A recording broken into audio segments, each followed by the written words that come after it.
بسم اللہ الرحمن الرحیم۔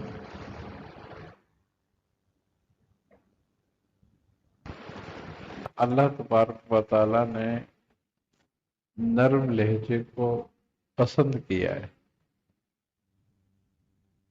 کہ جو بات نرمی سے اور اچھی بات کی جائے تو وہ اثر کرتی ہے۔ اس لیے کہ جب دعوت دی جائے خاص طور پہ دین کی طرف تو اچھا لہجہ، نرم لہجہ اور اچھے الفاظ سے دی جائے۔ اور حکمت یہ ہے کہ جن لوگوں کو ہم دعوت دے رہے ہیں وہ کس مزاج کے ہیں اور وہ کس ماحول کے ہیں اور ان کے ہاں کس چیز کو پسند کیا جاتا ہے۔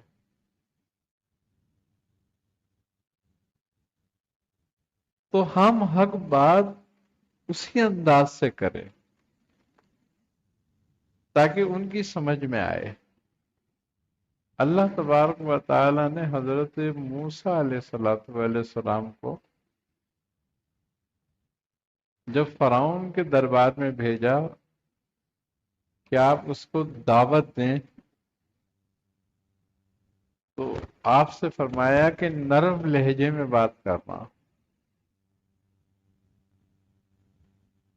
حضرت موسیٰ علیہ السلام جلالی طبیعت رکھتے تھے، تو اللہ بالخصوص ان کو ہدایت کر رہا ہے اس بات کی۔ نرم بات انسان کی سمجھ میں جلدی آتی ہے، اور وہی بات غصے سے کی جائے تو بری لگتی ہے، اور وہی بات نرمی سے کی جائے، محبت سے کی جائے، حکمت سے کی جائے تو اچھی لگتی ہے۔ اب کسی بھی دعوت کے لیے سب سے پہلی چیز یہ ہے کہ آپ جس چیز کی دعوت دے رہے ہیں تو کیا آپ کا کردار بھی ویسے ہی ہے؟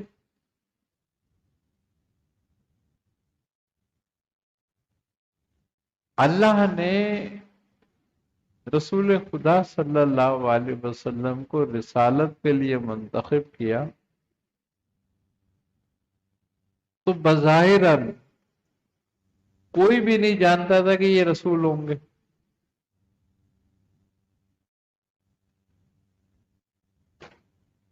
لیکن ایک قدرتی طور پر جو آپ کی طبیعت اور آپ کی تربیت ہوئی،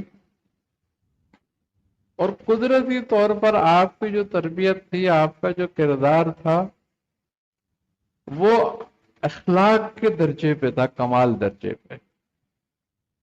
آپ کی صداقت، آپ کی امانت، آپ کا لوگوں سے طریقہ، آپ ہمیشہ نرم لہجے میں بات کرتے تھے۔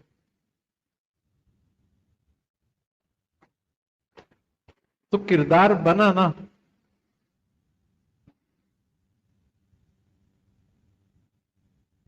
تو اب جس اعلیٰ ترین مقصد کے لیے آپ کو منتخب کیا گیا تھا، آپ کا انتخاب ہوا تھا، وہی اعلیٰ ترین درجے میں آپ کا اخلاق تھا۔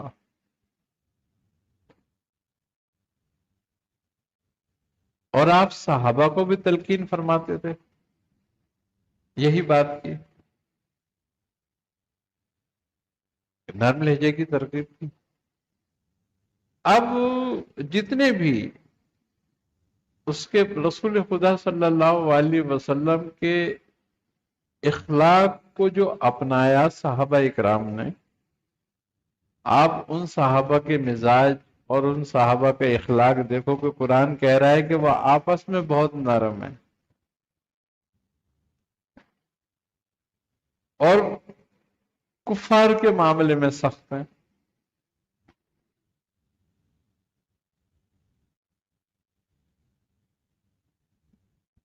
تو آپس میں نرم کیا ہے؟ محبت، میل، کہ ان کا میل ذاتی نہیں ہے، اللہ اس کے رسول کے لیے ہے. کہ وہ محبت بھی کس بات پہ کر رہے ہیں؟ اللہ اس کے رسول کے لیے. اور وہ دشمنی بھی کس بات پہ رکھ رہے ہیں؟ اللہ اور اس کے رسول کے دشمنوں سے.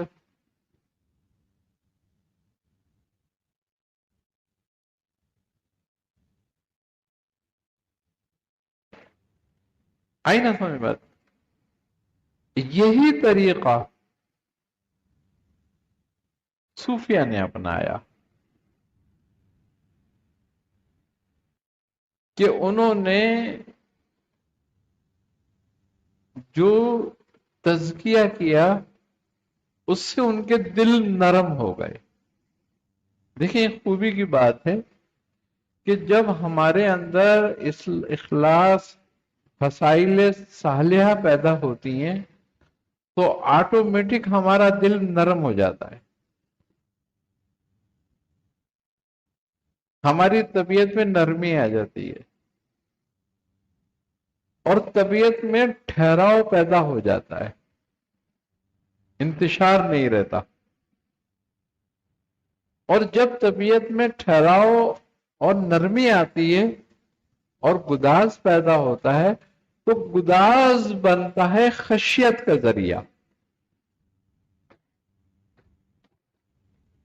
اور جب خشیت پیدا ہوتی ہے تو خشیت بنتی ہے حکمت کا ذریعہ.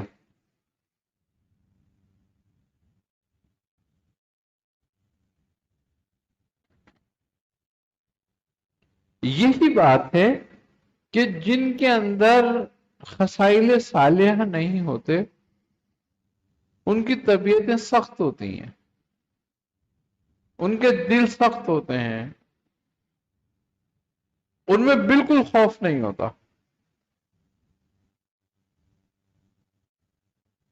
اور وہ خوف بندوں کا نہیں، وہ اللہ اور اس کے رسول کا بھی خوف نہیں رکھتے. کیوں؟ کہ دل سخت ہے، کسی اثر کو قبول کرے گا ہی نہیں. اور یہی چیز سختی جو ہے ان کو سرکشی تک لے جاتی ہے. یہی چیز ان میں پھر غفلت پیدا کر دیتی ہے. اور وہی سرکشی جو ہے پھر ذریعہ بنتا ہے فسق اور فجور کا اور بعض اوقات کفر کا. ہر چیز کا ایک بیج ہے اور دل ایک زمین ہے. انسان کی طبیعت جو ہے وہ ایک زمین ہے اور ہر چیز کا ایک بیج ہے، جو اس میں ڈال دو گے وہی درخت بن جائے گا.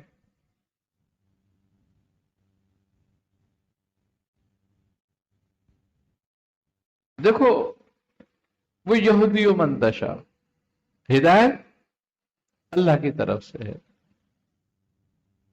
ٹھیک ہے نا؟ اللہ کہتا ہے کہ ہم جسے چاہتے ہیں ہدایت دیتے، جسے چاہتے ہیں گمراہ کر دیتے ہیں. اب اگر اللہ گمراہ کر دیتا ہے تو گمراہ کا پھر کیا قصور ہے بھائی؟ ایسی بات نہیں. اس بات کی معنی یہ ہے کہ انسان کی اپنی طبیعت جس طرف رغبت کرتی ہے اللہ وہ راستہ اس کے لیے آسان کر دیتا ہے. اگر کسی کی طبیعت میں فسق اور فجور ہے اور اس کا دل سخت ہے اور سرکش ہے تو اللہ اس کے لیے وہ راستہ آسان کر دے گا. اور کسی کے دل میں نرمی ہے اور اطاعت ہے، تھوڑی بھی اطاعت ہے، معمولی بھی خشیت ہے اس میں اگر، تو اللہ اس کے لیے وہ راستہ آسان کر دے گا. وہ اس راستے کو اپنا لے گا. تو یہ توفیق کس کی طرف سے ہو گئی؟ اللہ کی طرف سے. لیکن اس طرف مرضی کس کی تھی؟ اسی کی تھی، اللہ نے تو اس کے لیے آسان کیا ہے بس. یہ تمہارا اختیار تھا، اللہ نے تم پر اختیار استعمال نہیں کیا، اختیار تم نہیں استعمال کیا اپنا، مگر اللہ نے تمہارے لیے آسان کر دیا. یہ اس کی حکمت ہے.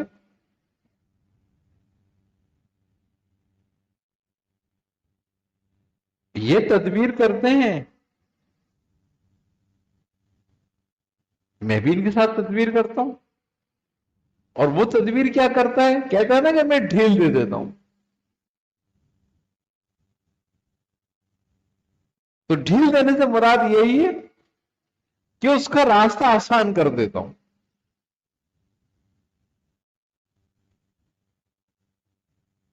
تمہارے گمراہ ہونے سے اور تمہارے ہدایت پانے سے رب کو کیا اثر؟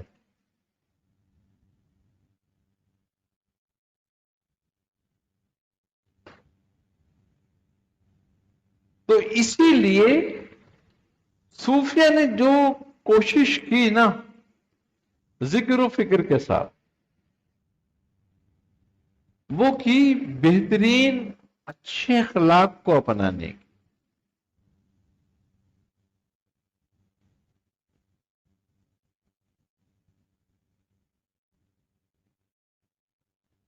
اللہ جس کو ہدایت دیتا ہے اس میں دو باتیں پیدا کر دیتا ہے.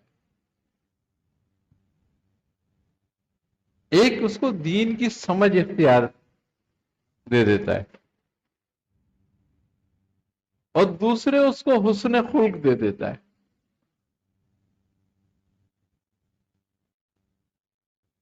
تو حسن خلق نرم کردار، نرم لہجہ ہے، اور دین کی سمجھ حکمت ہے.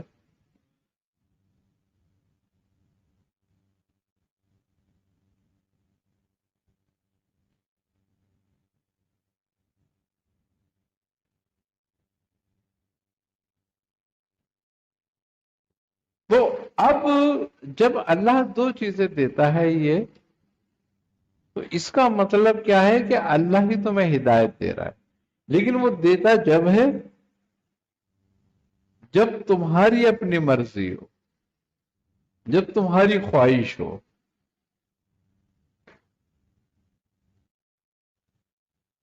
وہ تمہاری دعاؤں کو، اب دعا کی بھی اقسام ہے، ایک وہ جو ہم زبان سے مانگتے ہیں، ایک وہ جو ہم عملاً کرتے ہیں.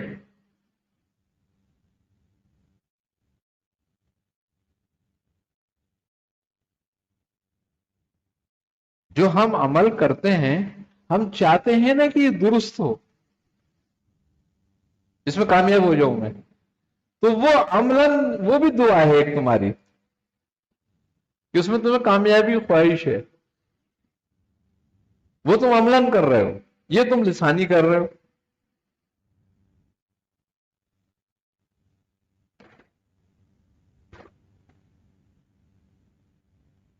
اب تم دعا کرتے رہو اللہ میرا پیٹ بھر دے، میرا پیٹ بھر دے، میرا پیٹ بھر دے، کھانا تمہارے کچن میں رکھا ہوا ہے.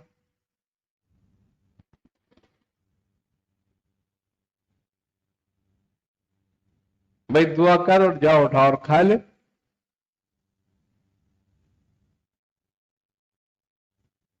تو یہی بات ہے، ہم عملاً بھی دعا کرتے ہیں اور لساناً بھی دعا کرتے ہیں.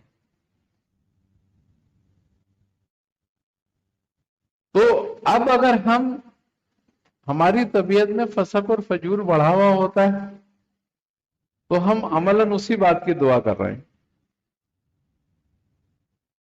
اور ہمارے مزاج میں اگر نیکی بڑھی ہوئی ہے، تقوی بڑھا ہوا ہے، تو عملاً ہم اس کی دعا کر رہے ہیں. تو اللہ دونوں کو قبول کرتا ہے. تو اس کی دعا جب قبول کرے گا فاسق اور فاجر کی، تو اس کے لیے اس کی راہ آسان کر دے گا. اور جب متقی کی دعا قبول کرے گا تو اس کے تقوی کو آسان کر دے گا.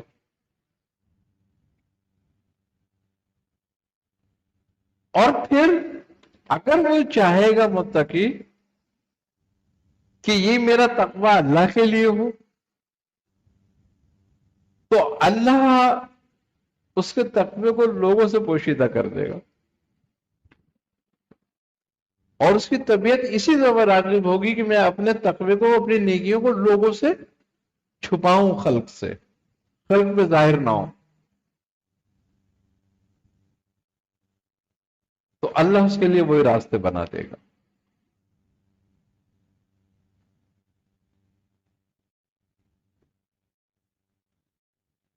اس کے نتیجے میں خلق کو اس سے دور کر دے گا۔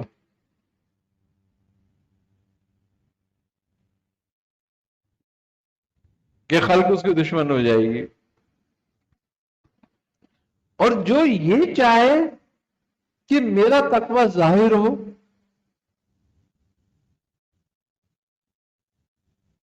لوگ مجھے متقی سمجھیں، پرہیزگار سمجھیں، اللہ اس کے تقوی کو لوگوں پہ ظاہر کر دے گا، اور ایسی ہی اسباب بنا دے گا کہ لوگ اس کو متقی، تقوی والا سمجھنے لگیں گے۔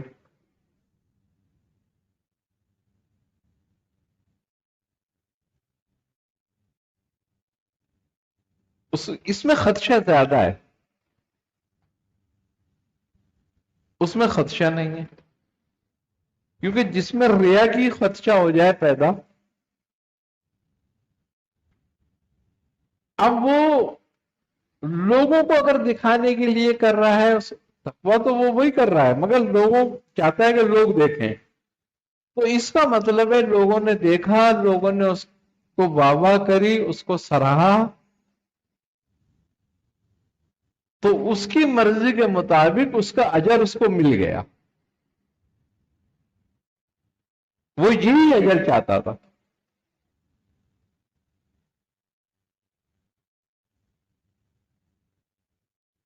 اب اس تقوی کا پیچھے کوئی اثر نہیں رہا۔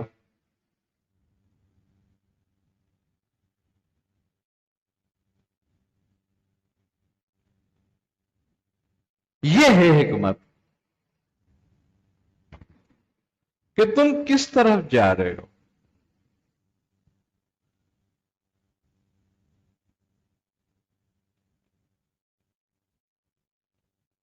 اگر اللہ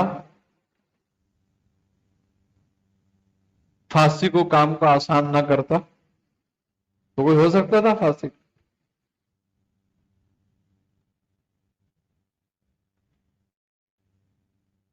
لیکن پھر وہ کیا ہوتا؟ وہ جبر ہوتا۔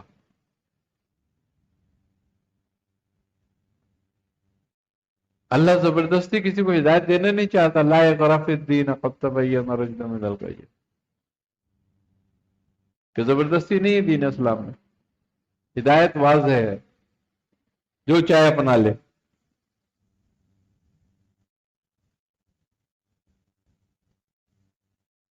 تو اب ان چیزوں کے لیے ہمیں ماحول بھی ویسا چاہیے۔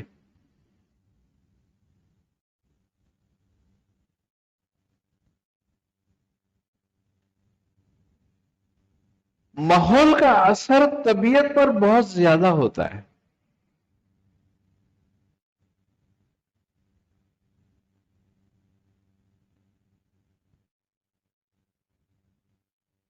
کہ جیسا ماحول آپ اپنائیں گے، اختیار کریں گے، آپ کی طبیعت ویسے ہی ہوتی چلی جائے گی۔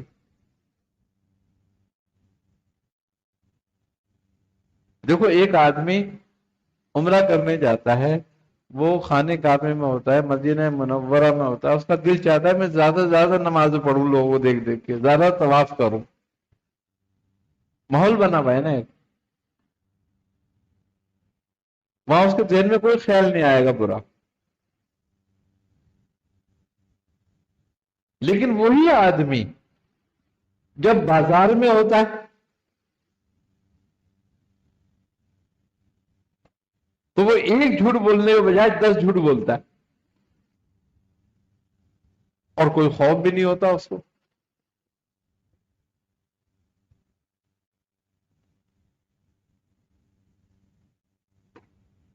اب اس سے کوئی بات پوچھنی اور وہ کعبے کے سامنے بیٹھا ہوا ہے، اگر آپ نے اس سے پوچھا کہ بھئی یہ دیکھ تیرے سامنے کعبہ ہے، ذرا سچ بتا دے، اب وہ جھوٹ بولنے چاہے بھی تو اس کی ہمت نہیں ہوگی کہ میں کعبے کے سامنے بیٹھا ہوں، ماحول ہے نا وہ والا بنا ہوا۔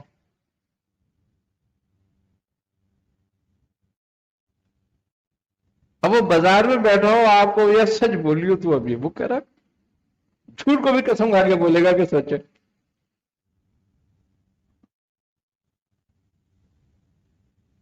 تو ماحول کا طبیعت پہ بڑا اثر ہوتا ہے، اسی لیے ماحول کے اثر کی وجہ سے ہی صحبت کا حکم ہے کہ صحبت اچھی اختیار کرو،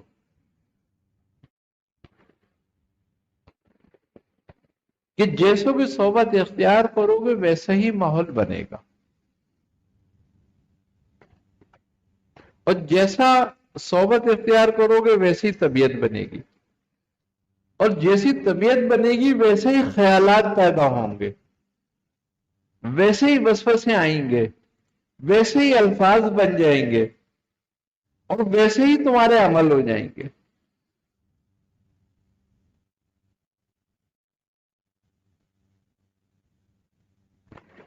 ابھی جو سب کچھ ویسی ویسی ویسی ہو رہا ہے تو یہ اللہ کی طرف سے آسانی ہے، چاہے تم اس کو نیک کام میں استعمال کر لو، چاہے اس کو تم برے کام میں استعمال کر لو،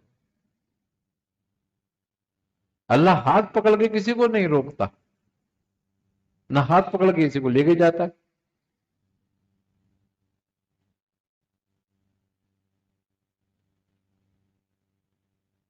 اچھا، پھر بات کیا ہے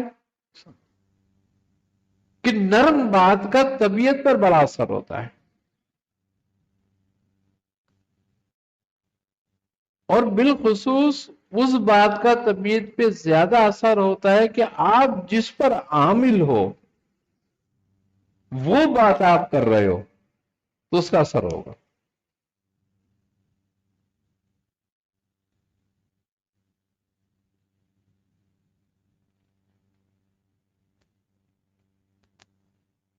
قرآن میں بھی اللہ پوچھتا ہے کہ تم وہ بات کیوں کرتے ہو جس پر خود عمل نہیں کرتے؟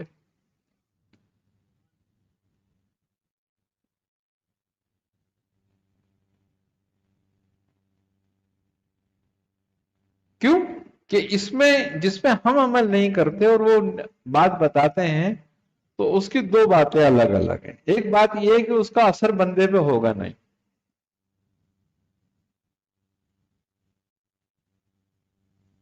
اس کی طبیعت راغب نہیں ہوگی، اس لیے کہ تم عامل نہیں ہو اس پہ۔ دوسری بات یہ ہے کہ اگر اس نے عمل کر لیا تو اس کو تو فائدہ ہو گیا، مگر تم وہیں کھڑے ہو، تمہارا کوئی حصہ نہیں ہوگا۔ اس کی نیکی میں تمہارا حصہ جب ہوگا جب تم نے وہ نیکی کر کے اس کو نیکی کی ترغیب دی ہوگی، تو وہ کام کرتے ہوگے۔ کسی نے امام اعظم کے بارے میں کہا کہ امام جو ہے نا 100 نمازیں روز پڑھتے ہیں رکعت رات کو، آپ 50 پڑھتے تھے۔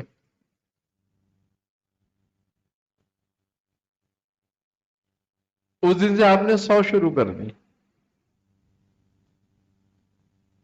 لوگوں نے کہا حضرت آپ تو 50 پڑھتے تھے، آپ نے 100 کیوں کر دی؟ کہا میری وجہ سے یہ بہتان میں شامل نہ ہو جائے۔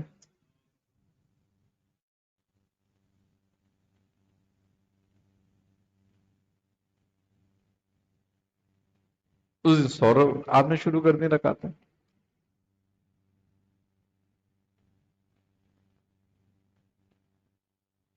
یہ ہے کمال اخلاق۔ دیکھو کسی مسلمان کو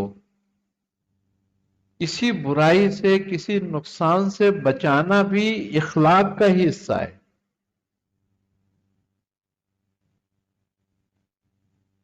ایک نقصان وہ ہوتا ہے جو وہ مال اسباب کا کرتا ہے،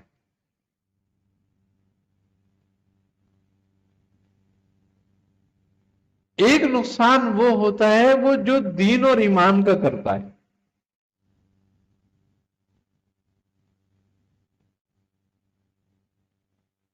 تو اس نقصان سے بچانا ضروری ہے اس کو۔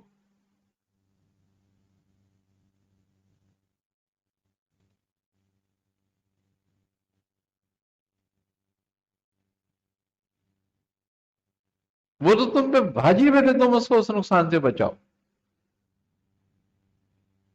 اگر تم بچا سکتے ہو تو۔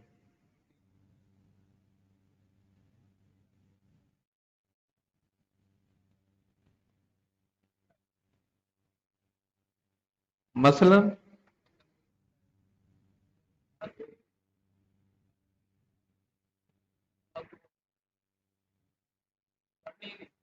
نہیں، اس کا گناہ گار وہ ہے، آپ نے اپنا کام کر دیا،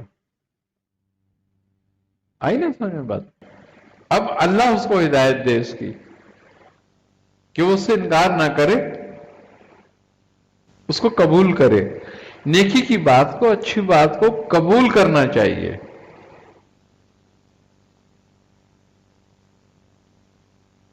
یہی توفیق ہے۔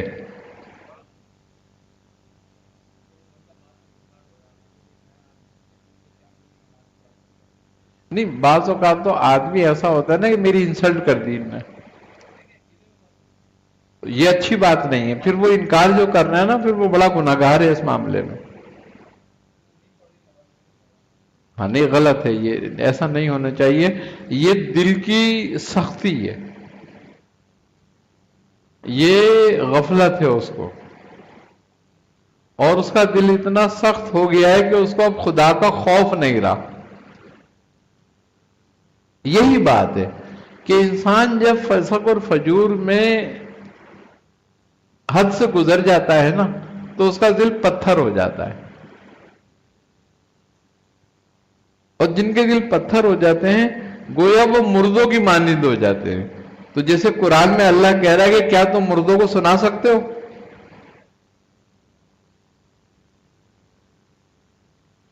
یہ ایسی لوگوں کے بارے میں کہا گیا ہے، ان مردوں کے بارے میں نہیں کہا گیا جو قبروں میں پڑے ہوئے ہیں، بلکہ انہی مردوں کے بارے میں کہا گیا کہ جن جو آنکھ کان کھلی ہوئی ہیں جن کی، مگر وہ حق بات نہیں سن رہے، وہ ہدایت کی بات نہیں سن رہے، تو وہ ان مردوں سے بھی بدتر ہیں جو اپنی قبروں میں ہیں۔ کیوں؟ کہ ان کو غفلت سے نکلنے کا موقع مل رہا ہے، اب ان کو نہیں ملے گا۔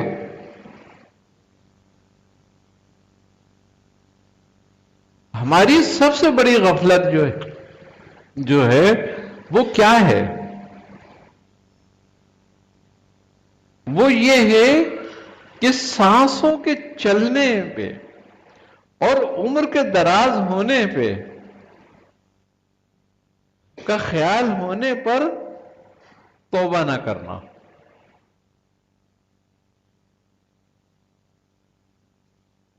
کر لیں گے، پڑھ لیں گے نماز، توبہ کر لیں گے، یہ تو کام کر لوں پھر کر لیں گے۔ ہماری جو سانس شروع ہوتی ہے نا،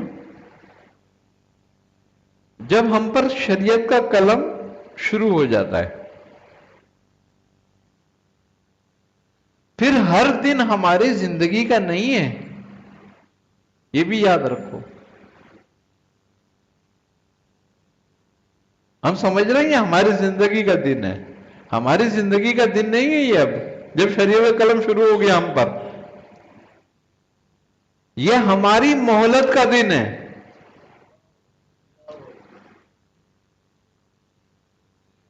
جو دن تمہیں مل جاتا ہے وہ تمہاری مہلت ہے، کہ ایک دن پھر تمہیں مہلت دے دی کہ اب پلٹ جا۔ اور جو نیک عمل کر رہے ہیں، جو مومن ہیں، ان کے لیے وہ دن دوسرا عطیہ ہے کہ اپنی نیکیوں کو، اپنے اچھے اعمال کو اور بڑھا لو۔ وہ عطیہ کے طور پر ہے، انہیں وہ عطا ہے، ان کے لیے عنایت ہے رب کی طرف سے کہ اس کو بڑھاؤ اور اپنے نیکیوں کو. اور غافلوں کے لیے مہلت ہے کہ باز آ جا، کہ توبہ کر لے، قبول کر لے. اب وہ دن نہیں ہے، دن تو ایک ہی دن آئے گا.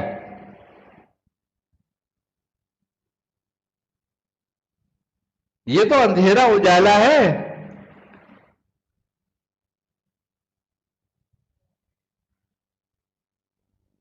اب وہی لوگ غافل ہیں جو اجالے میں بھی اندھیرے میں ہیں.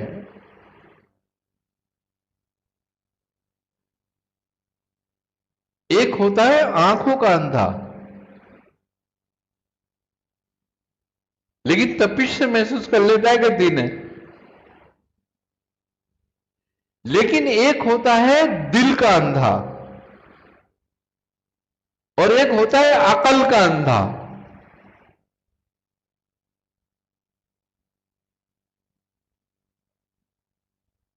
جب کسی پہ اللہ اندھا پن لاتا ہے نا، تو اس کی آنکھیں بھی اندھی ہو جاتی ہیں، اس کی عقل بھی اندھی ہو جاتی ہے، اور اس کا قلب بھی اندھا ہو جاتا ہے.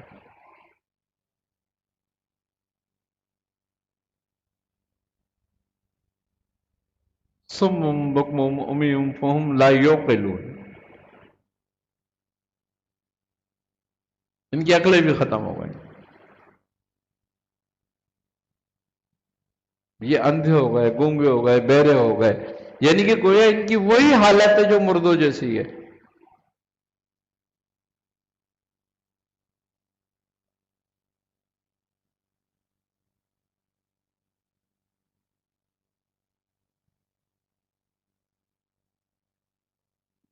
تو حکمت یہی ہے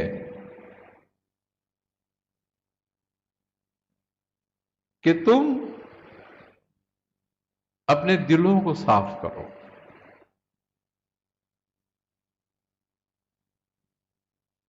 ہر چیز ایک چیز سے ریلیٹیو ہے. دیکھو، اگر تم بازار میں دودھ خریدنے جاؤ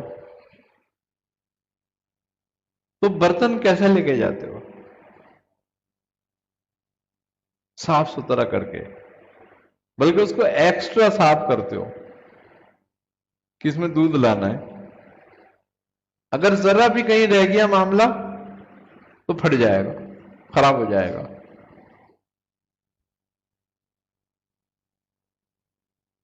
دودھ والا بھی برتن دیکھتا ہے دودھ دینے سے پہلے کہ صاف ہے یا نہیں.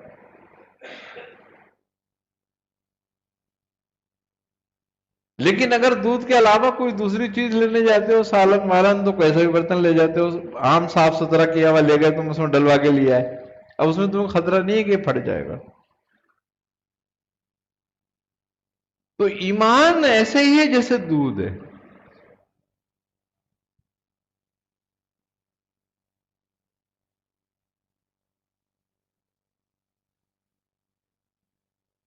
تو یہ اسی برتن میں رہے گا، باقی جو برتن بہت صاف ستھرا کیا ہوا ہوگا.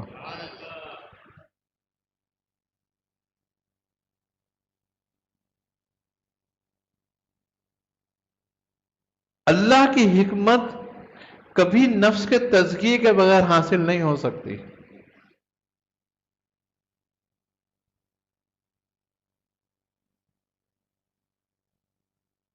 اسی لیے اللہ تبارک و تعالی نے تزکیے کی شرط رکھی ہے.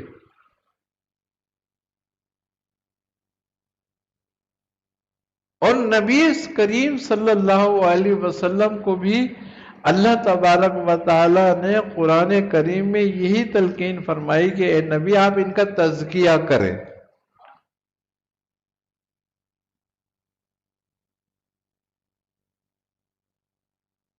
اور ان کو حکمت سکھائیں.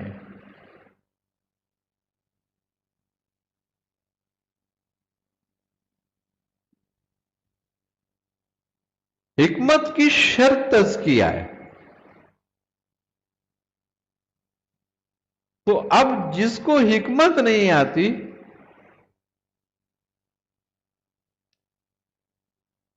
وہ اچھی بات کیسے کر سکتا ہے؟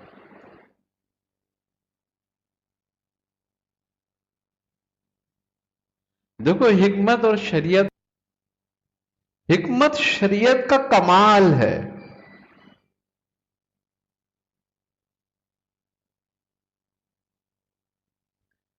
جب حاصل ہوتا ہے جب شریعت میں تزکیہ کمال کو پہنچ جائے، پھر حکمت شروع ہوتی ہے. اور شریعت تو ہو تزکیہ نہ ہو تو پھر شریعت ہی رہے گی، حکمت نہیں ہوگی.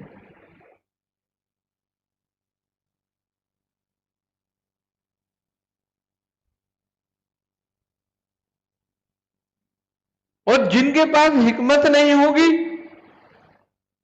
وہ پھر شریعت کے ذریعے ہی ببال پھیلائیں گے، لوگوں میں گمراہی ڈالیں گے.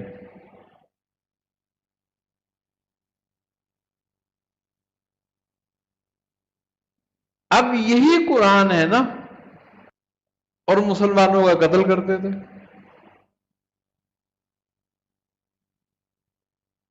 اپنی طرف سے تو کوئی چیز نہیں لائے تھے نا.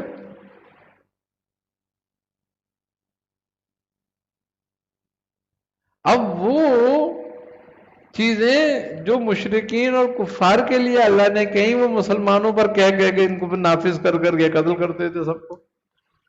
کہتے تو بھائی ہم تو اللہ کا حکم مان رہے ہیں، حکم نافذ کر رہے ہیں اللہ کا. کیونکہ ان کے دل ٹیڑھے تھے، تو قرآن پڑھ کے بھی ان کو گمراہی ملی. قرآن سے ہدایت انہی کو ملتی ہے جن کے دل سیدھے ہوتے ہیں.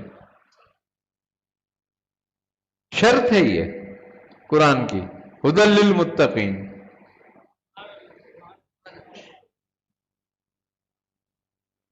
یہ ہدایت ہے متقیوں کے لیے، ان کے لیے جن کے دل سیدھے ہیں.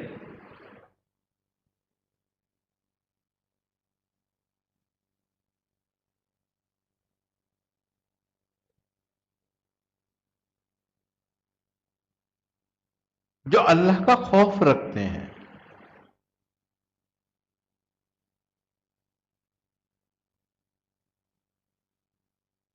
ایک آٹومیٹک بات ہے کہ جس کا خوف تمہیں ہوگا اس کے خلاف نہیں جاؤ گے، یا جس سے محبت ہوگی اس کے خلاف نہیں جاؤ گے.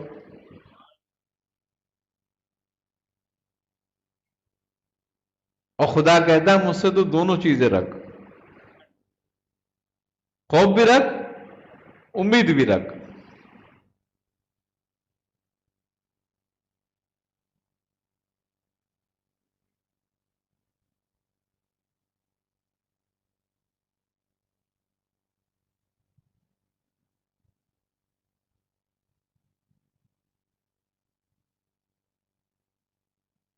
تو یہی بات سمجھنے والی ہے کہ ہم جس راستے پر ہیں، کہ ہم اس راستے پہ اسی طریقے سے جس پر اللہ اس کے رسول کا حکم ہے. اگر ہم ہی اس راستے پر صحیح نہیں ہیں تو ہماری دعوت صحیح ہوگی.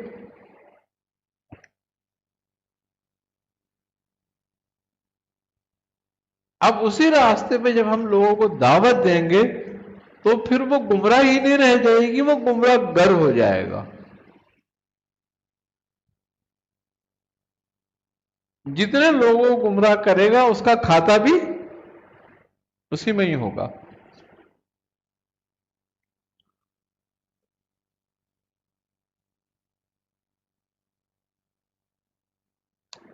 اس کا کھاتا بھی اسی میں ہی ہوگا. تو لہذا مولا کائنات حضرت علی کرم اللہ وجہ کا فرمان ہے کہ لوگوں کو دعوت دو اپنے کردار سے.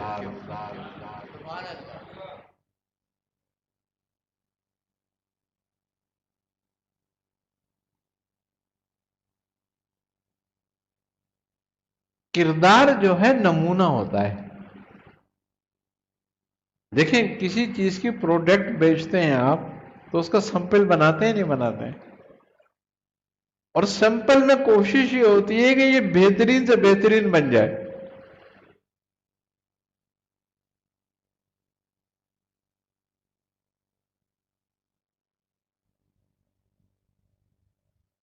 کیونکہ لوگوں نے اس طرف آنا ہے تو اس لیے اس کو بہت اچھی خوبصورت جاذب نظر بناتے ہو. ایک سوسائٹی بیچتے ہیں پہلے ایک وہ سیمپل ماڈل بناتے ہیں کہ بھئی لوگ آن کے دیکھیں اس کو پھر خریدیں. تو اسی لیے ہر دعوت دینے والے کے لیے ضروری یہ ہے کہ وہ ایک سیمپل بنائے اپنا. تو دعوت اگر دین کی دینی ہے تو دین کی جیسے کردار بنائے.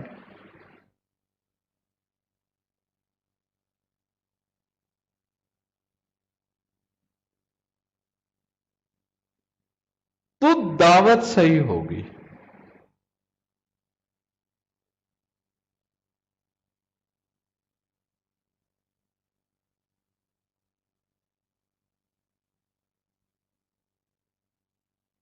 یہی بات ہے اہل علم کے لیے جتنی علم کی ضرورت ہوتی ہے نا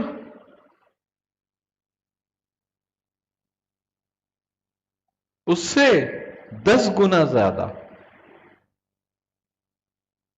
کیا؟ اس سے 10 گنا زیادہ اس کو اپنے کردار کی ضرورت ہوتی ہے اور کردار سے 10 گنا زیادہ اس کو خدا کا خوف ہونا چاہیے.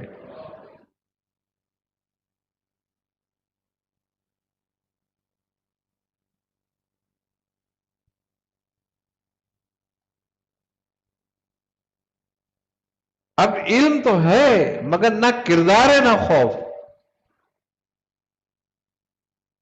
تو وہ تو شیطان کے پاس بھی تھا.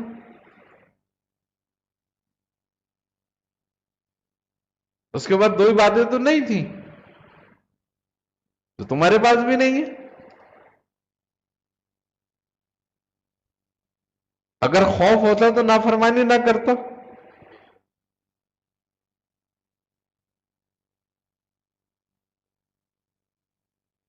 اور اس کا اپنا کردار ہوتا تو آدم پہ تنقید نہ کرتا.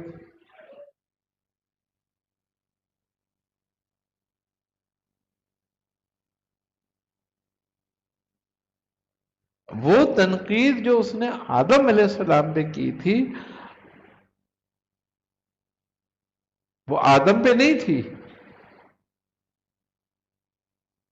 وہ تو آدم کے رب پہ تھی. بنانے والا تو وہ تھا.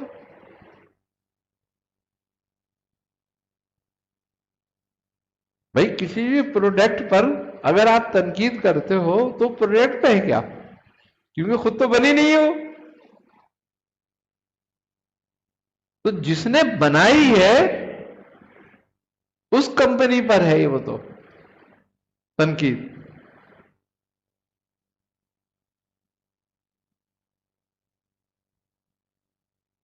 اور وہ تو سبحان ہے.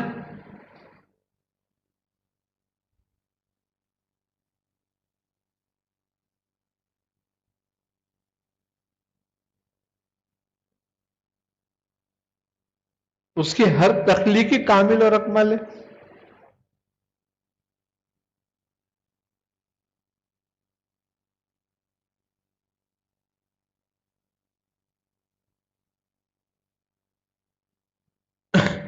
مگر انسان کو اللہ تبارک و تعالی نے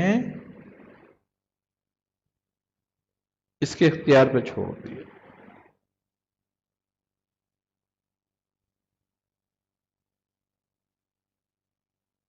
کہ تو میری تخلیق کو احسن کر لے یا اسفل کر لے.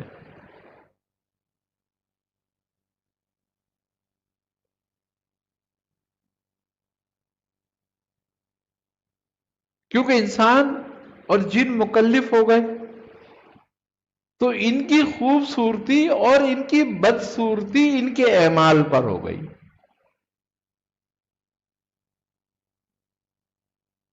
کہ اب یہ عمل سے ہی احسن ہے اور عمل سے ہی اسفل ہے.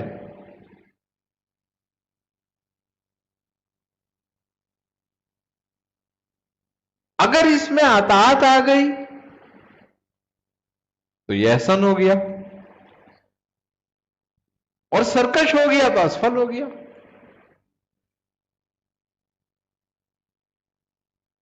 اور اللہ نے اس میں دونوں چیزیں برابر رکھی ہیں، فسق اور فجور بھی اور تقوی بھی. اب یہ مائل اس طرف ہو جائے گا، اللہ وہی سمت اس کی آسان کر دے گا.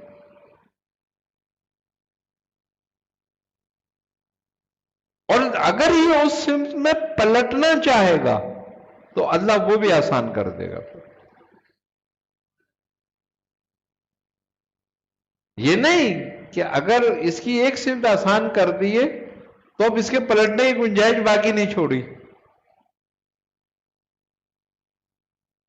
وہ تو ہر دن دیتا ہی تجھے اس لیے کہ تو پلٹ آئے.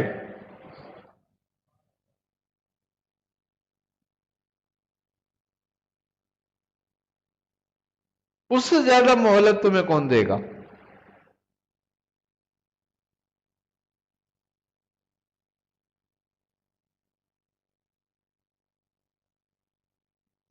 تو اب صوفیہ کے ہاں وہ یہی بات سمجھتے ہیں، وہ دن کو دن اور رات کو رات نہیں سمجھتے، وہ اس کو خدا کا عطیہ سمجھتے ہیں کہ دن دیا ہے اور رات دیے ایک اور، تمہیں زیادہ اطاعت کروں، زیادہ تزکیہ کروں، زیادہ قریب منزل طے کروں، اس کے قریب ہونے کا زیادہ راستہ تلاش کروں.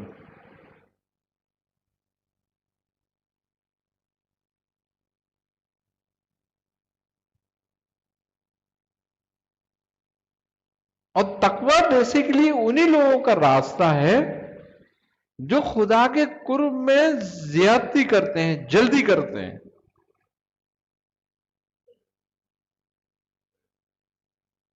انہی کے واسطے ہدایت ہے.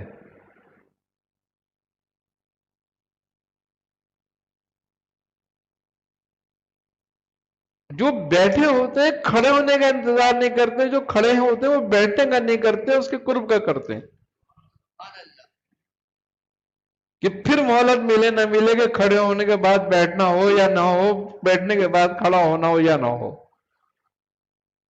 وہ لمحہ ضائع ہو جائے گا.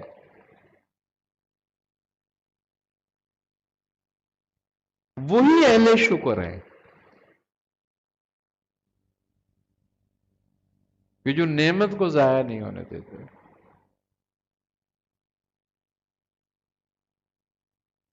اور اللہ کی اطاعت میں چلتی ہوئی سانس نعمت ہے. اس کا شکر یہ ہے کہ تو اور زیادہ اطاعت کر.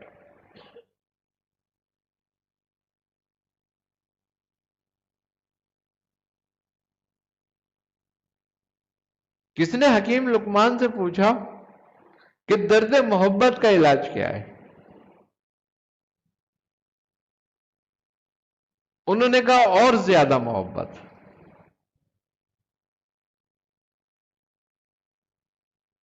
کیوں؟ کہ جب کہتے ہیں درد حد سے گزر جاتا ہے تو دوا ہو جاتا ہے خود.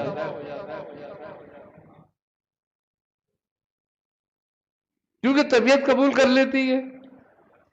تکلیف وہ چیز ہے جو طبیعت قبول نہیں کرتی، جس کو اس کو تکلیف کہا جاتا ہے. اور جس کو طبیعت قبول کر لیتی ہے پھر وہ تکلیف نہیں رہتی، پھر وہ علاج ہو جاتا ہے، دوا ہو جاتی ہے چیز.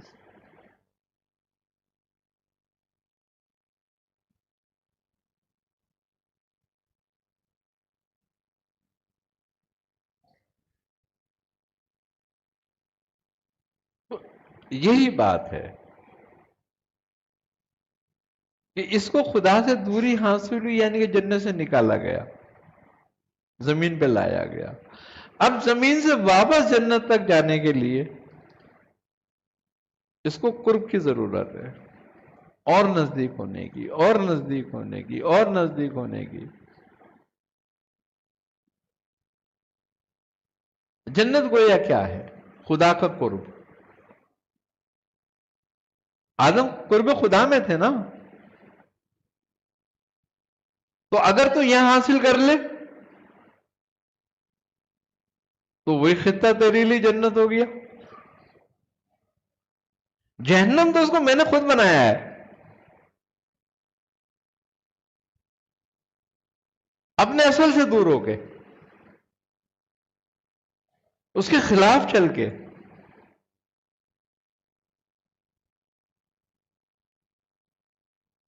وہ اپنی اتنی بہترین تخلیق کو آگ میں جلانا چاہتا ہے کیا؟ نہیں، بالکل نہیں چاہتا۔ اگر چاہتا تو پھر انبیاء ہی نہیں بھیجتا، کیوں اپنے نمائندے بھیجے؟ اس کا مطلب ہے وہ نہیں جلانا چاہتا، لیکن ہم جلنا چاہتے ہیں۔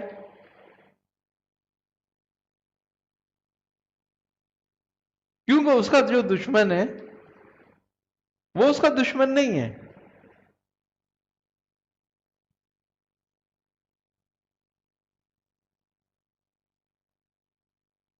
وہ اس کی مخلوق کا دشمن ہے، انسانوں کا دشمن ہے، یعنی کہ شیطان۔ وہ یہ چاہتا ہے کہ جب میں آگ میں جلوں تو انہیں کیوں نہیں چھوڑ دوں میں، یہ بھی تو جلے میرے ساتھ۔ اور اس نے اس دن یہی دعویٰ کیا تھا نا کہ میں ان کو بھی بھٹکاؤں گا، ان کی وجہ سے میں بھٹکاؤں، میں ان کو بھی لے کے جاؤں گا ساتھ میں۔ اللہ نے کہا جو میرے بندے ہیں وہ تیرے قابو سے باہر ہیں۔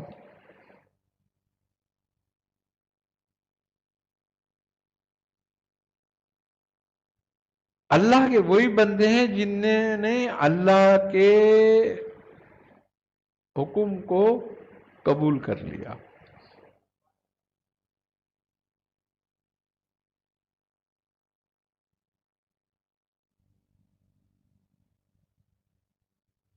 اور جنہوں نے قبول نہیں کیا، اللہ نے ان کو پھر انہی کے لیے آسان کر دیا، یعنی کہ شیطان کے لیے آسان کر دیا ان کو کہ چل جا بھائی، یہ تیرے حوالے، اب تو کر ان کا جو چاہے تیرا۔ کیونکہ بات تو قبول کی ہے، اور قبول اس کی مرضی پر ہے، اس کو اختیار دیا ہم نے قبول کرنے کا کہ جس کو اختیار کرے۔ کیوں؟ ساری مخلوق اگر جہنم میں جلے تو اللہ کو کیا نقصان، اور ساری مخلوق جنت میں ہو تو اللہ کو کیا نفع؟ لیکن وہ بہتری چاہتا ہے، تو اس لیے وہ چاہتا ہے کہ ساری مخلوق جنت میں آئے، اسی لیے سب کو دعوت دی۔ 1,24,000 کم و بیش نبی بھیجے، اور کوئی قوم ایسی نہیں تھی جس قوم کی طرف ہادی نہیں بھیجے گئے۔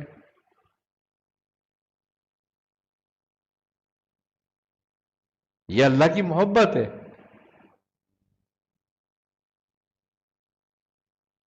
اور توبہ کا دروازہ بھی اس کی کمال محبت ہے کہ وہ کتنی محبت کرتا ہے، کس کمال کی محبت کرتا ہے کہ انہوں نے تمہیں توبہ کا وسیلہ دے دیا کہ تو کر لے اور آ جا۔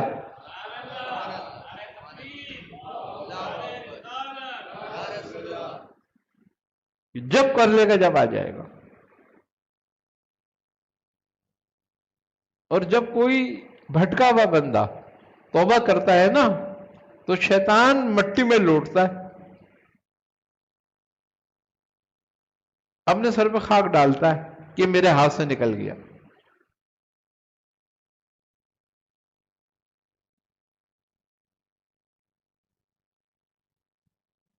تو ہمیں چاہیے نا کہ اللہ کا دشمن خاک ڈالتا رہے۔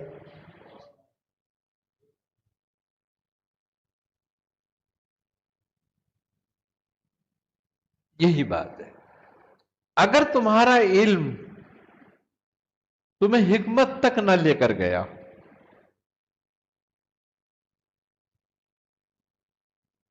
تو یہ فسق علم ہو گیا، علم کا فساد ہو گیا۔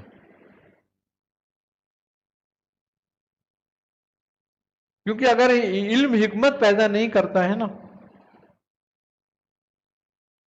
تو فساد پیدا کرتا ہے، گمراہی لاتا ہے۔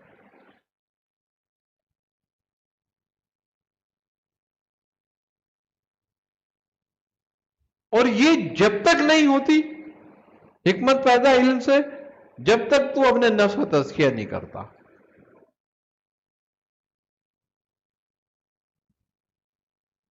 خدا کا خوف لوگوں کو دلانا بڑا آسان کام ہے،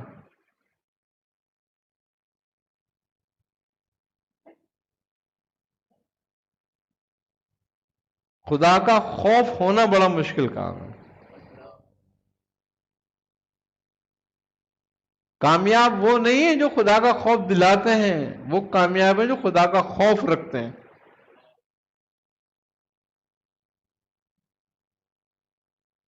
لوگوں کو خدا کا خوف دلاتے رہو اور خود بے خوف رہو۔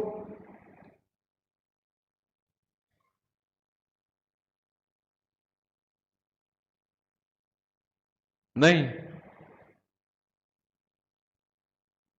یہی ایسا عمل ہے، یہی اچھی بات ہے کہ پہلے تیرے اندر خدا کا خوف ہو، پھر تو دوسرے کو دلائے۔ اگر تو دوسرے کو 10% خدا کا خوف دلاتا ہے نا تو ہمارے اندر 100% رکھ، تو اس کے دل میں 10% پیدا ہو جائے گا۔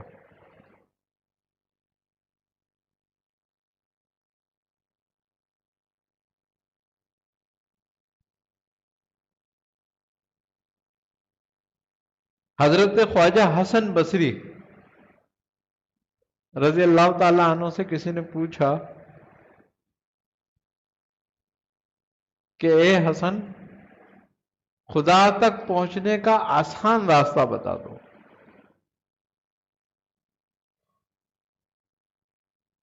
کوئی ایک ہی عمل ایسا بتا دو آسان کہ خدا تک پہنچ جاؤں۔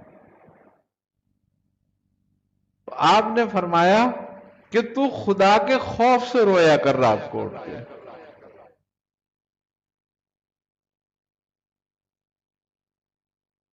بس یہ عمل کرا کر۔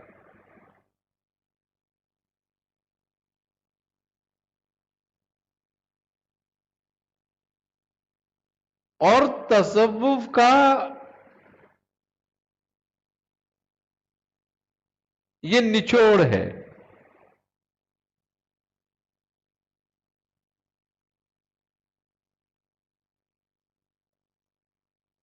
کہ رات میں تنہائی میں اگر تیری آنکھ میں آنسو نہیں آیا تو اہل تصوف میں سے نہیں ہے تو۔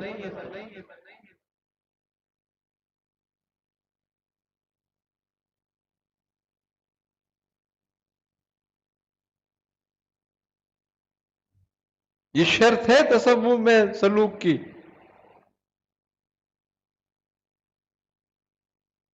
کہ رات کو تیری آنکھ نم رہے۔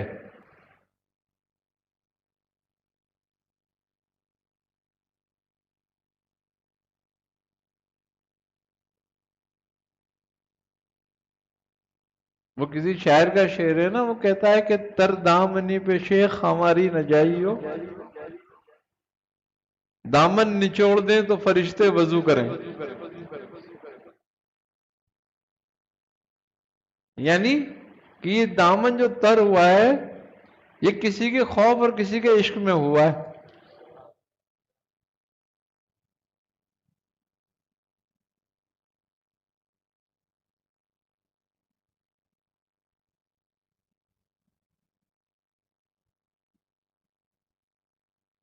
اور احادیث بھی ہے کہ اللہ کے نزدیک وہ پانی جو آنکھ سے نکلا اس کے خوف یا اس کی خشیت میں بخشش کی علامت۔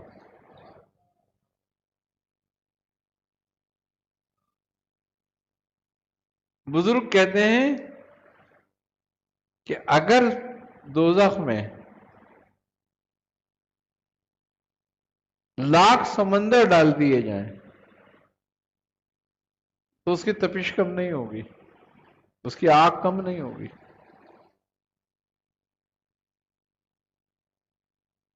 لیکن اللہ کے خوف یا اس کے عشق کے ایک قطرے سے یہ ڈرتی ہے۔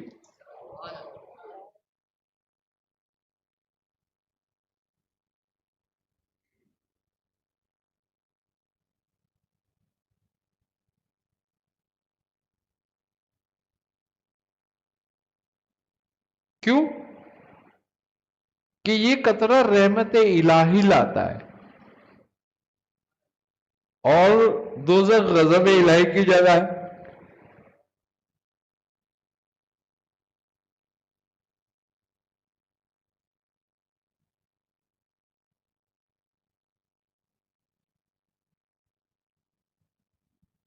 تو جب یہ بات سمجھ میں آتی ہے نا کہ ہمیں کرنا کیا ہے، تو اس وقت تک سب کچھ نکل چکا ہوتا ہے۔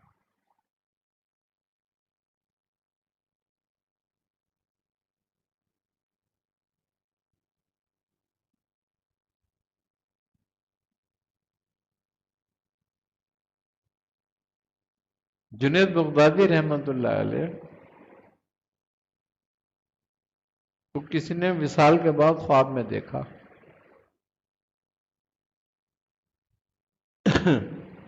ان کے اصحاب میں سے، تو انہوں نے پوچھا کہ اے جنید شیخ، اللہ نے آپ سے کیا معاملہ کیا؟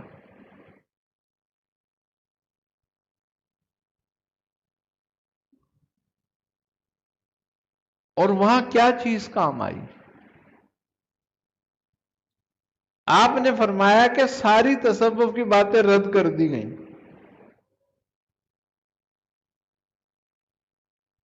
اب قریب تھا کہ میں پکڑا جاتا، مگر مجھے ان رات کے 2 نفل اور 2 آنسوں نے بچا لیا جو نکلتے تھے۔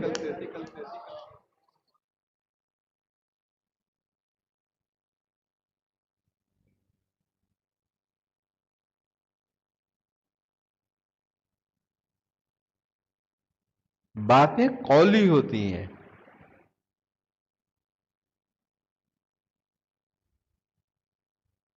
اور یہ عملاً ہے، تو اللہ کو قول سے زیادہ عمل پسند ہے۔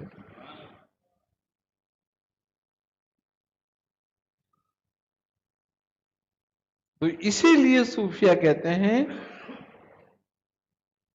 کہ اپنے دل میں نرمی پیدا کرو، اور نرمی جب تک نہیں ہوتی جب تک کہ نفس کا تزکیہ نہ ہو۔ جب نفس کا تزکیہ ہوتا ہے، نرمی ہوتی ہے، نرمی خشیت کی وجہ بنتی ہے۔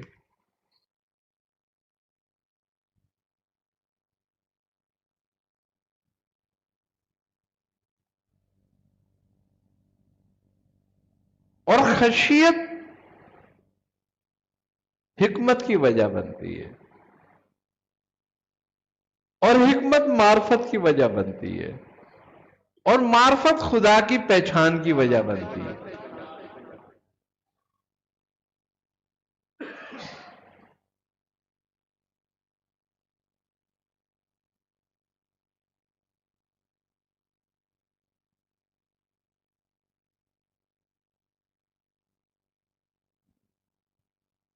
اسی لیے ان چیزوں کے لیے ویسی صحبت ضروری ہے۔ کتاب پڑھ کر خالی کسی کو خشیت حاصل نہیں ہوتی۔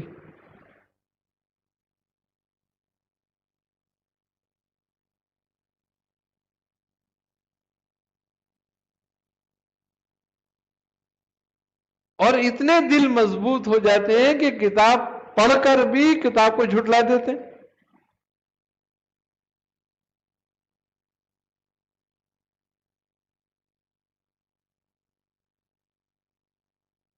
کتاب کا جھٹلانا بھی اس کی مانوی تحریف کرنا ہے۔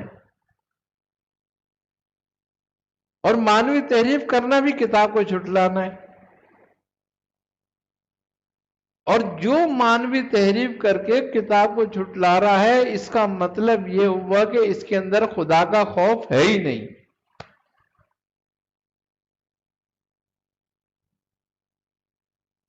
اب جس میں خدا کا خوف ہے ہی نہیں تو اس کا مطلب ہے اس کا دل سخت ہے، اور دل سخت ہمیشہ تکبر، ریا، خسائل رذیلہ سے ہوتا ہے پیدا.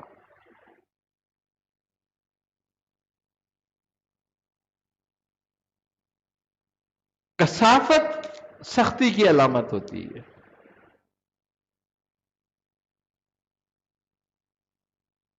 دلوں میں کثافت ہے، نفس میں کثافت ہے، قلب میں سختی ہے. اس لیے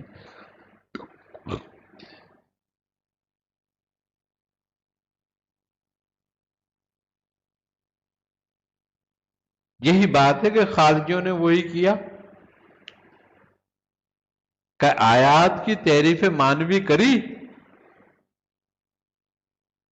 اور وہ مسلمانوں پہ لگا دی.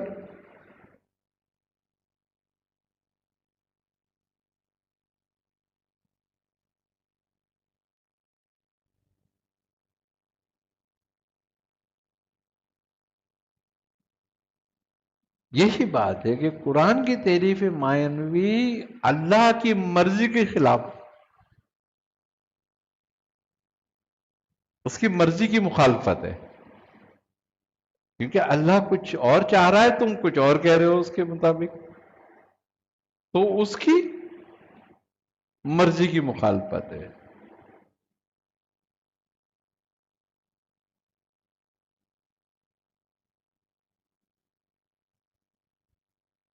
تو اپنے آپ کو بچانا چاہتے ہو تو اللہ کی مرضی پر رہو.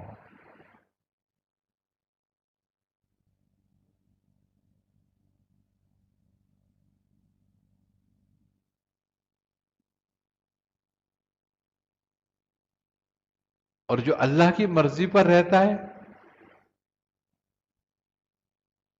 اللہ کہتا ہے کہ جو مجھ سے ڈرا میں اس کے لیے نجات کی راہ نکال دیتا ہوں.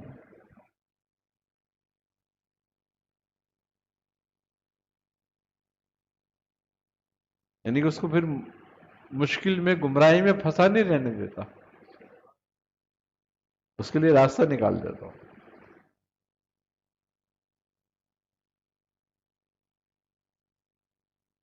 تو اسی لیے صوفیہ نے صحبت اختیار کی.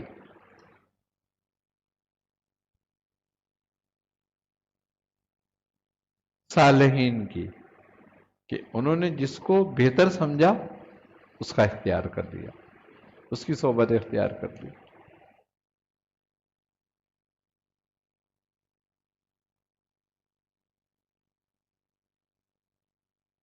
اسی لیے 73واں گروہ اولیاء اللہ کا گروہ ہے. یہی اہل نجات ہے.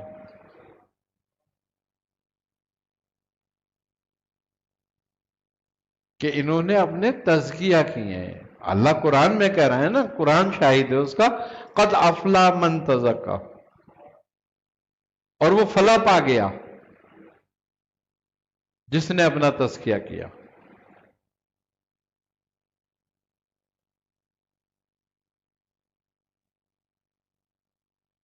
اور وہ اپنے رب کا ذکر کرتا رہا، نماز پڑھتا رہا یا اس کے قریب رہا.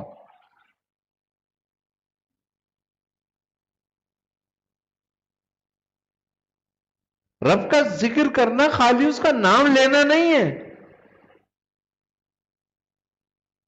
یہ تو بہت آسان کام ہے.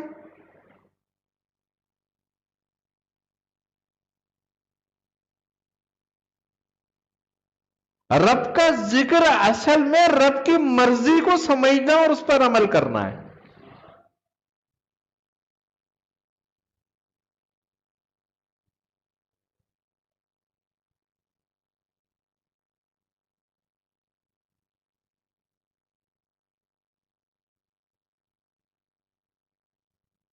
یہی بات ہے کہ تیرا نفس جو ہے وہ ذکر میں رضا کے ساتھ ہے یا مرضی کے ساتھ ہے؟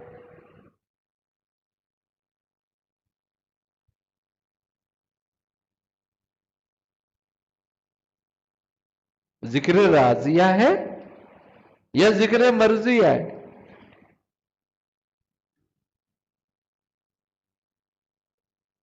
تو رضا کے لیے ذکر کر رہا ہے یا مرضی سے کر رہا ہے بس؟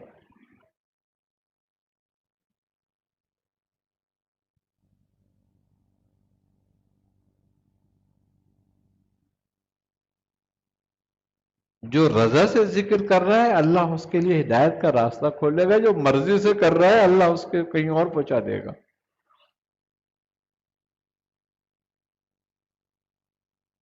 کسی اور کے حوالے کر دے گا اس کو۔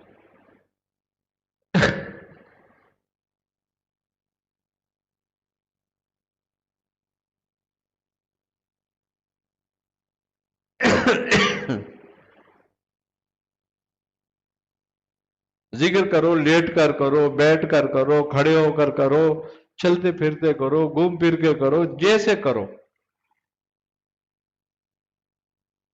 مگر کر کیسے رہے ہو؟ رضا کے ساتھ یا مرضی کے ساتھ؟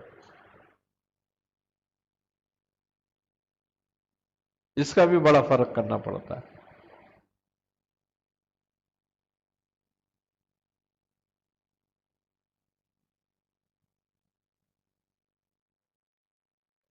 یہ باتیں ہی حکمت کی بات ہے۔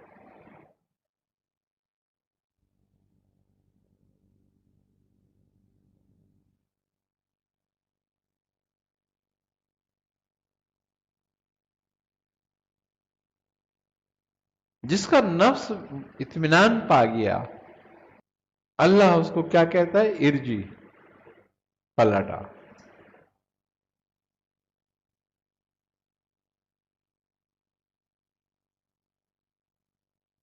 کہ تیرا رب تجھ سے راضی ہوا،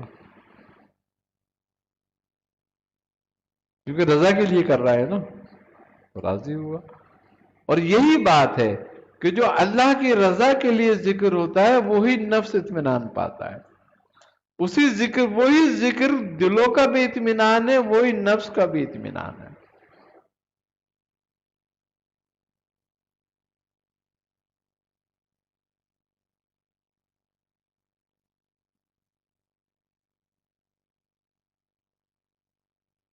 کہ ہر نفع نقصان کا مالک پھر اسی کو جان لیتا ہے۔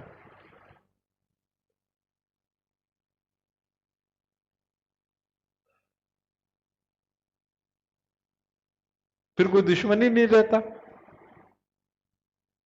بھائی تمہارا دشمن کون ہے؟ جو تمہیں نقصان پہنچائے۔ تمہارا دوست کون ہے؟ جو فائدہ پہنچائے۔ اور جب تمہیں یہ پتا ہو جائے، یہ معرفت ہو جائے صحیح معنوں میں کہ نفع و نقصان تو سب اس کے ہاتھ میں، یہ پہنچانے والا کون ہے، تو نہ کوئی دوست رہ گیا نہ کوئی دشمن۔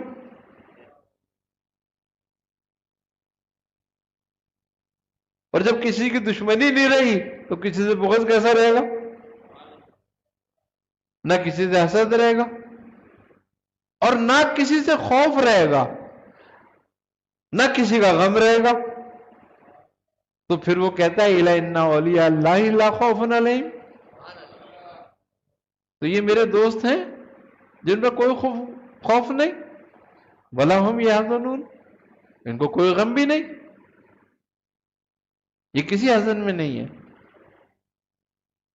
اب وہی لوگ ہیں جن کی زبان سے مواعظ حسنہ جاری ہوگا۔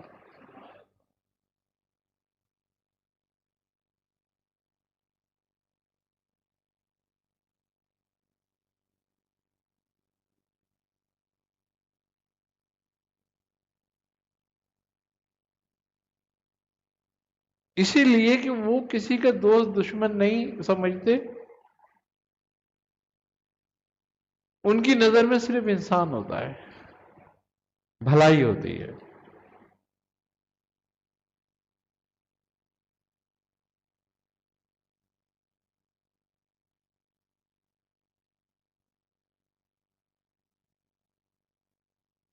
ان کا دروازہ سب کے لیے کیوں کھلا رہتا ہے؟ کافر آئے، مومن آئے، اہل مذہب آئے، بد مذہب آئے، سب کے لیے کھلا ہوا ہے، سب آئے. کیوں؟ اس لیے سب آئے کہ جب کوئی ہمارے نزدیک آئے گا جبھی تو ہمیں پہچانے گا.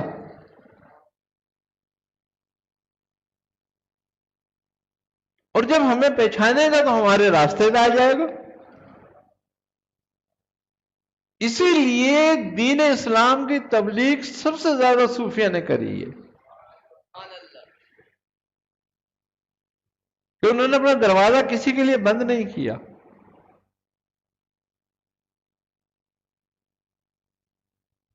ان کی محبت سے، ان کے کردار سے، ان کے اخلاص سے لوگ متاثر ہوتے تھے، کلمے پڑھتے تھے.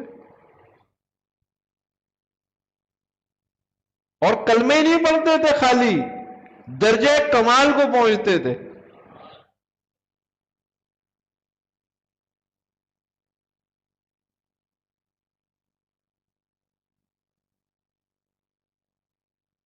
آج صوفیہ کو برا کہتے ہیں، برا کہتے ہیں. صوفیوں کو نکال دو دین میں سے، اور ان کی خدمات کو نکال دو دین میں سے، 1/3 نکل جائے گا.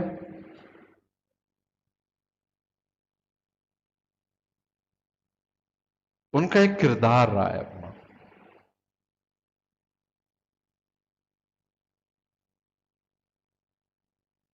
اور یہی بات ہے، ان کی اللہ سے محبت اور اللہ کی ان سے محبت آج ثابت ہے.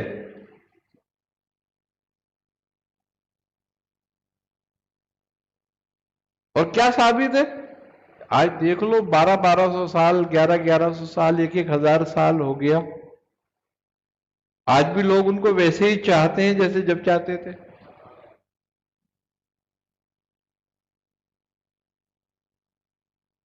حضرت شیخ عبد القادر جیلانی رحمت اللہ تعالی علیہ سے کس کی دوستی ہے؟ کس کی رشتہ داری ہے؟ لوگ لاکھوں روپے خرچ کر کے جاتے ہیں، 4 دن کے لیے، 5 دن کے لیے، روزے کی زیارت کر کے آ جاتے ہیں نا. اور کیا کرتے ہیں وہاں پہ؟ یہ محبت ہے ان کی عقیدت. دیکھو آج بھی کہ لاکھوں روپے خرچ کر رہے ہیں ان کے لیے، اور لاکھ کوئی روکتا رہے ان کو نہیں رکتے.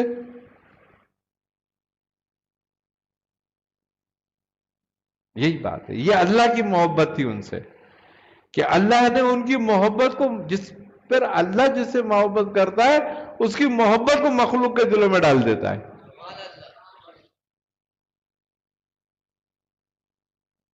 اور وہ کم نہیں ہوتی جن کے دل میں اللہ محبت ڈالتا ہے.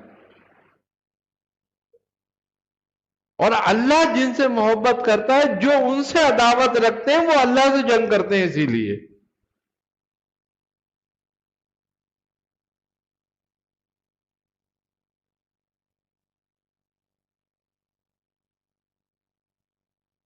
یہ خاص بات ہے.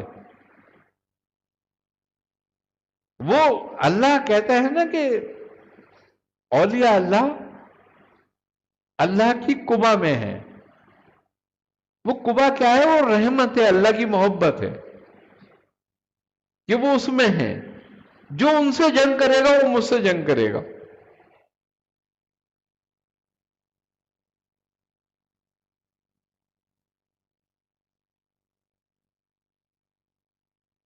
انہوں نے حق بندگی ادا کیا ہے.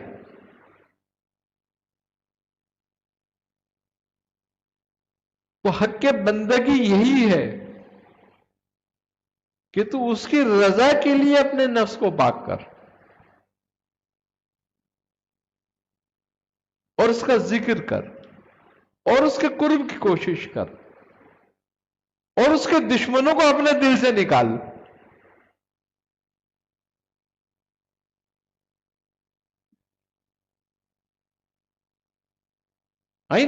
اس کے دشمنوں کو اپنے